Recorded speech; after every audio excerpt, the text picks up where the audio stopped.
Dude, what would happen if I made a commentary video about Cartoon Network's Dude, What Would Happen? You know, the show where dudes find out what would happen. That would be total awesomeness. Total awesomeness.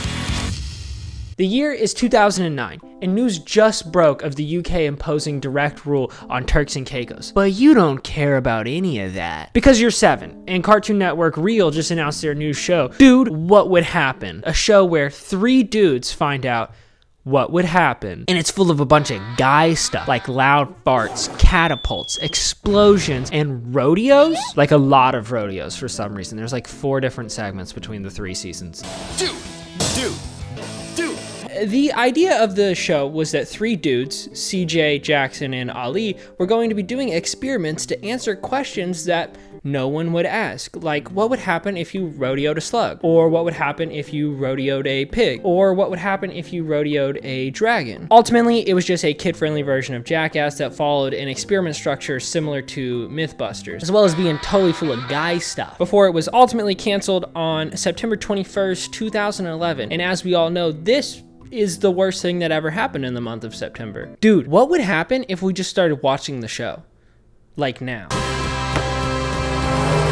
Ali is crazy and cool at the same time. He thinks of stuff you'd never really come up with. Victorious! I describe Jackson as funny, wild, and totally nuts. CJ is the ultimate in cool. He pushes everything to its limit, whereas I just want to see stuff explode.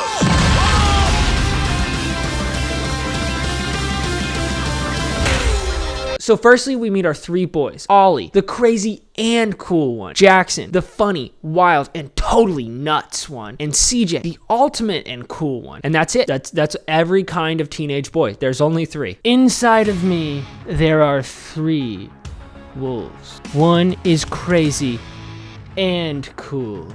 The other is funny, wild, and totally nuts. And the last one is the ultimate in cool. Dude, I was meant to be a cowboy. I'm all about that rodeo action. I can rodeo any beast that moves. Yes, I know. I'm very aware. In fact, I think we're all very aware. Dude.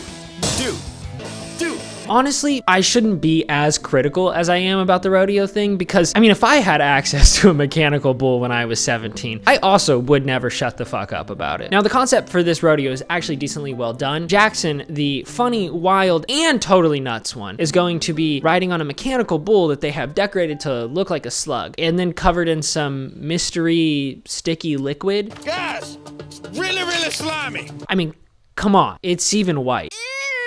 This is a commentary video, so I have to be extra critical. So let's go ahead and get into some details. A slug can move at the speed of 0.18 miles an hour, which is about 950 feet an hour, which is a velocity of 0.08 meters per second. Whereas a bull can move at the speed of 35 miles an hour, which is a velocity of 15.6 meters a second. So using a mechanical bull just simply isn't a great method of comparison unless they were to just lightly shake it every once in a while. But let's say that we are using the size as a comparison, so we size up the snail. The average size of a bull is about 6 feet long and 1,760 pounds, whereas the average size of a slug is 5 inches and 300 milligrams. So if you were to size up the 5-inch slug into a 6-foot bull, while it may seem like it would be going faster because it's greater size, which makes it move a little bit further, the acceleration has actually slowed down because it would require more force, meaning that it would move even slower in a rodeo. Ultimately, though, slugs actually don't have a vascular system that could support a body that big, so the comparison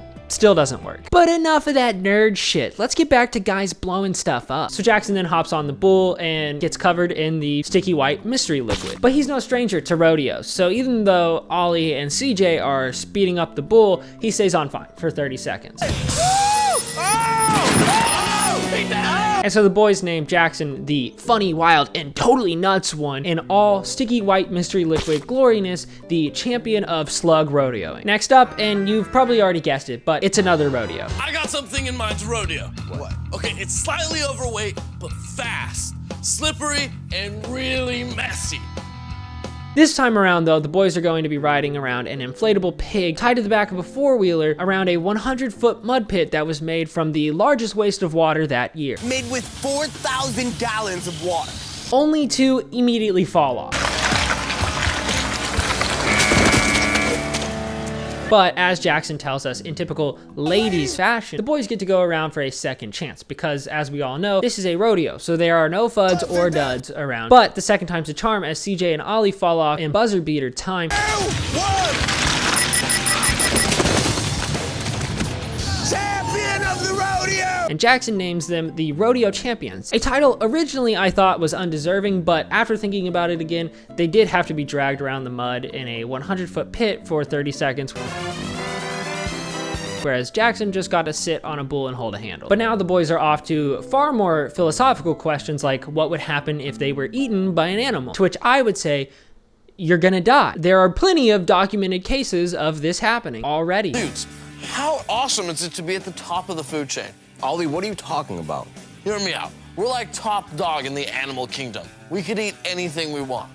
But imagine if we fell down the ranks on the food chain. Whoa! I'm not liking this. How low? Well, you can't go much lower than being someone else's food. Dude, that's not low on the chain. That's completely off the chain. No, that's just objectively wrong. You see, the food chain is actually comprised of the animals that other animals eat, so you can't go off of the food chain and then be eaten. They then decide to feed themselves to a number of animals, but need to figure out if animals are more attracted to human food or to food specifically designed for that animal. So Jackson decides to lather himself in leftovers, yum, while Ollie suits up in dog food, delicious. Oh, I know he's going for the leftovers.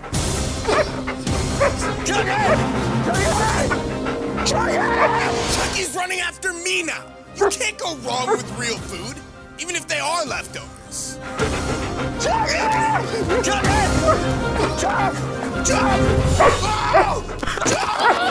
Chucky the dog makes it to Jackson first, which they say proves that animals are more attracted to human food, but I say it actually just proves as long as you run faster than your partner, you won't be the one getting eaten. As punishment though, Ollie has to feed himself to seagulls, which requires him to cover himself in bread, sandwiches, and chips, showing just why Americans are known for their massive amounts of food waste.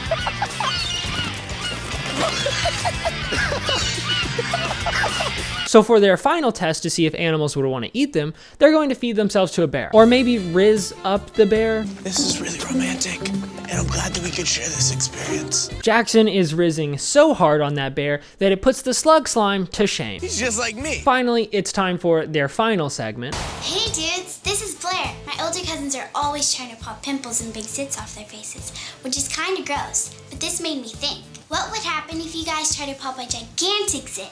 Would it even pop? Thanks, dudes. Now, hold on. I thought these were supposed to be questions that no one would ask. Either way, the boys are gonna be popping a pimple. And by that, I mean dropping a water balloon from a helicopter like they're Oppenheimer.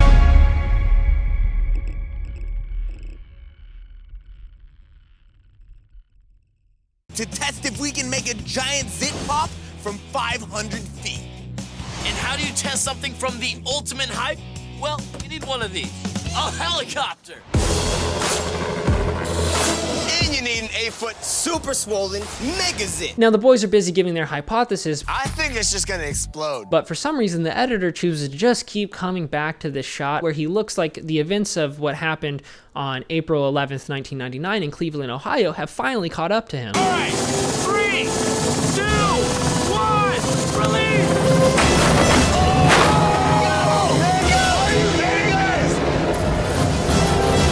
When Ollie released the zit, it looked like a giant infected raindrop was falling from the sky.